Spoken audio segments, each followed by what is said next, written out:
Okay, so welcome back to this next part.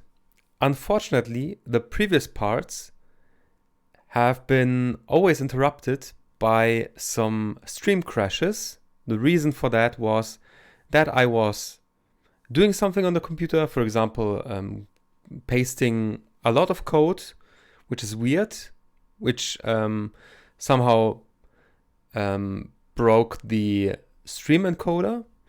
But in the other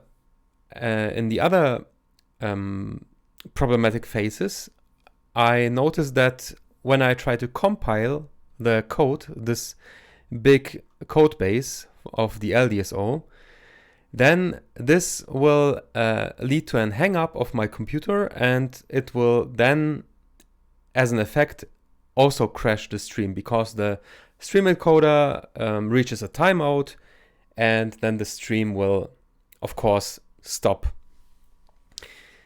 So what I did at night, like during the night, I compiled the code so that it works now, or at least compiles. And I hopefully will not have to do this anymore. So I hope that we can now continue as usual and finish up this basic functionality of the LDSO code base. Okay, so where are we at the moment? So we have those many lines of code and those many files here prepared, and this should lead now to a functioning LDSO system. And we can test that by building the code base. And I did this before, and it completed successfully with the exit code 0. And this means that we can basically use everything now. I can start the debugger now. So here I can start the GDB with this launch configuration that I have created. The launch configuration looks like this. So I have the individual settings here, like the name, launch, LDSO, Twitch, and debug mode. I have my arguments that I'm passing, like the preset to be 0, the file path to the files, so to the images of the dataset, of dataset sequence 45 of the TUM monocular visual odometry benchmark dataset. Also to the vignette, and the calip file, the camera.txt, to the vocab, the ARP vocabulary file, and also to the photometric calibration text file. So with that, I can start to launch this debug configuration by simply clicking on that button and saying yes, that I want to use this launch configuration. And I have written the settings or the launch.json file in such a way that it stops at the entry of the main function. So this is given here, stop at entry is true. That's why it will stop at the, let me go back. So here it stops at the entry of the main function. And now we can just simply go ahead and step through the code. So I can step over until I'm at that point that I want to investigate. And this specific point I want to investigate will be the point where we start to use the full system. And as you can see, after this ARP vocabulary is loaded here, and some debug information is printed, we have still some lines commented out, which need to be commented in. And here we are actually using the full system that we have implemented. And the full system in turn, as a reminder, uses many other data types and objects. For example, it will use, when we take a look at the constructor, so here we have the constructor here, It will also initialize the course distance map, a course tracker for a new keyframe, course initializer, energy functional, calipation, and the global map. And we have implemented all of these objects. But in the last part, I noticed that the recording and also the live stream, of course, there have been some audio issues. So it is probably not a good idea to upload this video on YouTube. So I think I will skip that one. It was only 16 minutes, where I went ahead and I fixed some of the issues in those files. So I had, for example, I had several places where I forgot to write out this arrow, so this dereference operator. Oh, there was only like this dash, but not the greater than symbol, or I have left out some semicolons, and I think this is nothing like really important to show on YouTube, so I think I will not upload that video. But this current video, I think this will be interesting, because here we will try to get this full system running. So currently we are still in the debugging phase, so I can just play that and we'll see if it just runs through. I have set a breakpoint in this times to play at, because I noticed that running the debugger not using this launch configuration, but instead using this bug symbol here to launch the debugger, this will lead to a segmentation fault. And this is due to something not working with passing the arguments. So passing the arguments that I just showed you before, where we can define where is the data set, where is the vignette, where is the photometric calibration, where is the geometric calibration of the camera. This will not be loaded when I choose to use this option here at the bottom, this simple bug symbol, but I have to launch the debugger using this launch configuration that I have created, which makes sense, of course, but this was something to take into account. So I can remove this breakpoint here. I will just delete this and continue running with the debugger. I also added this breakpoint here to check that. And let's now continue running and we will see. So unfortunately you cannot see it because I have this bar at the bottom. Let me just disable that. And now you can see that the last output was that we have loaded about 1 million of words in the ORB vocabulary here at the bottom. And this is where we have been loading the ORB vocabulary, which is this part here. So this was printed last, and now the system is, it seems to be stuck, but it is actually processing every single image from the reader. And now it is finished. Now it has processed almost 3000 frames. And it took about 15 seconds to complete this run. And this is very fast for almost 3000 images, which is because we are simply not analyzing those images. So we are only loading them and looping over them and doing some stuff like getting the timestamps and I think also undistorting the images. But we are not actually calculating a trajectory like this Visual Slam idea using those images. So this needs to be done. And for this, we first need to use the full system that we have just created. So I will now delete this to-do part here. And I will also delete this to-do region here, because now we should have access to the full system. So I hope these squiggly lines will disappear in a second. And we can, of course, also use the viewer already even though I think that there might be an issue with the viewer because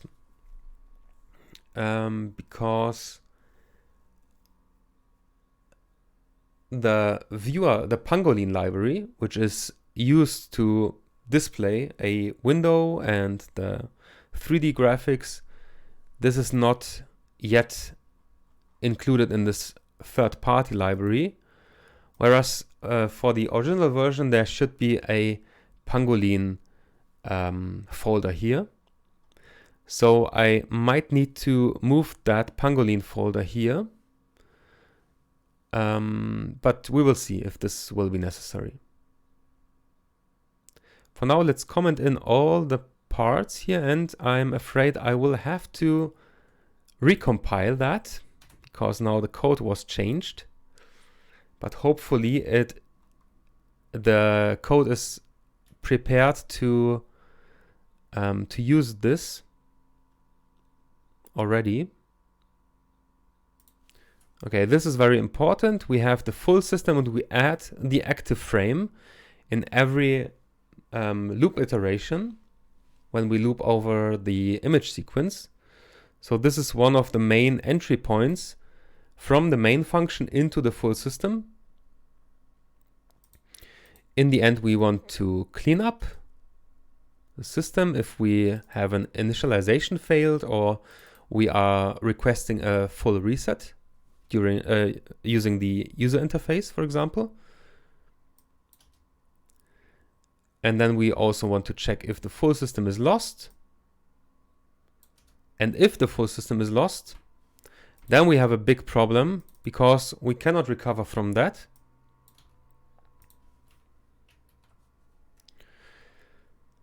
Then we have this to do here with the full system block until mapping is finished. So after we have finished this scope, which is the main function. No, it's not the main function, but it's the for loop, which loops over all the IDs we want to play. So all the images we are reading. After that, we want to block as long as it is needed to finish the mapping process. So remember, we have this video that we are loading. Then we are processing each frame of this video. And we create some like initial guesses, which we are optimizing. And this optimization, we have several optimization procedures. For example, we are optimizing within the loop closure thread. We have a dedicated mapping thread. We have, for example, also the tracking thread. And all of these need to be finished until we can end the program. And before we end the program, we want to measure the time using this clock, and we want to print the results. So I will also uncomment this or comment in this this print result here. That is, we want to have a file, an output file, which contains information about the estimated trajectory, for example. And there is one trajectory that is optimized using loop closure, and there is one trajectory which is just containing the odometry without loop closure. And this is passed using this true, I think. Let's see if we can go inside. Here, this Boolean print optimized. This will determine if we are printing the optimized trajectory using loop closure or not. So this will print the optimized one, and this will not print the optimized, but the non-optimized trajectory. Okay, then we have no comments here. No comments here. There was a segmentation fault before here, but it is gone.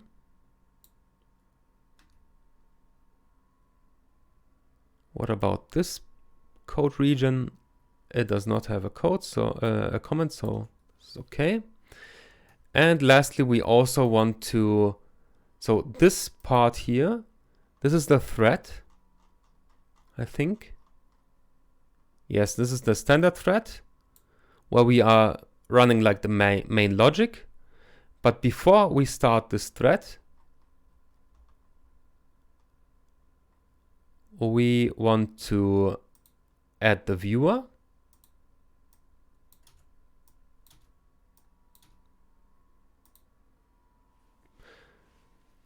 And macOS and usually all of the operating systems will have dedicated threads, like a main thread and a user interface thread and like many other threads that are doing loop closure and mapping and tracking and so on and so forth.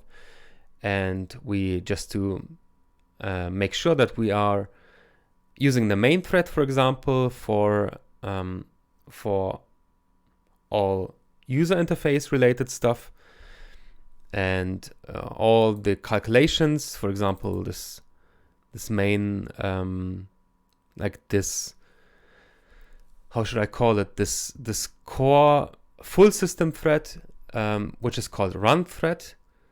This one can then be joined, and other threads are then joined inside of this run thread, for example the mapping thread and the loop closure thread and the tracking thread.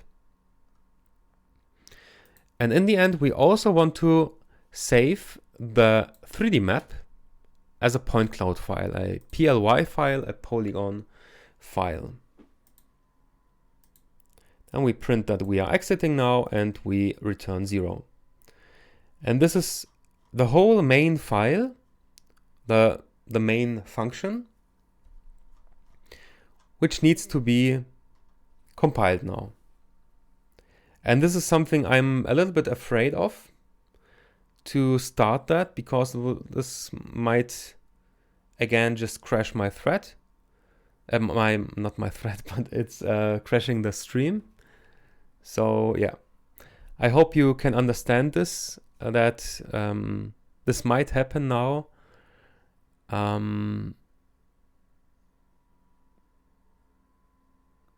And I might need to change how many cores I'm using for the compilation, so that at least like one core is left for the video streaming.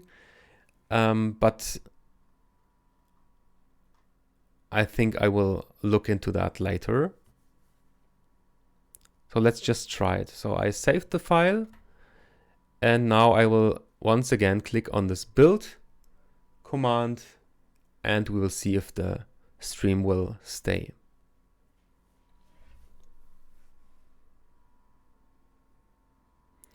Okay, we already have a fail here.